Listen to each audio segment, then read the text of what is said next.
Štai atvykome Kaišiadorių rajonas Žiežmariai va, už tiltų, va čia dabar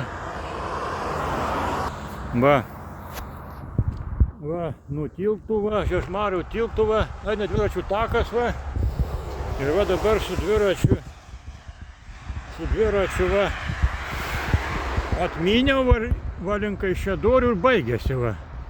Tai va, čia dabar būtų gerai, kad šitą žinutį galbūt Kaišiadorių savivaldybės administracija arba meras čia rūpina dviračių takais. Tai va, dabar išvažiuoti ant kelio man reikia va. Baigės, matote? Va. Dviračių takas ir va čia baigės va. Matote? Va. Tai dabar reiktų va, vietų čia yra va. Va. Matot va. Vietus va. Pilna va čia. Pratęsti iki Kaišiadorių ežerų.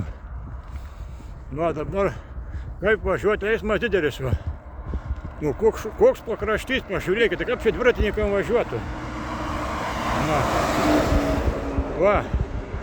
Keliu važiuoti visai neišeina asfaltų va. Mašinų kiek važiuoja va. Va, reikia tik tai va, aš dabar žvyrkeliu turiu važiuoti va. Purvynas va, matot va. Va. Purvynas va, tai va. Vietus va, valdininkam. Vietų dviračių takų pilna va. Padaryti čia pratęsimą va. Va.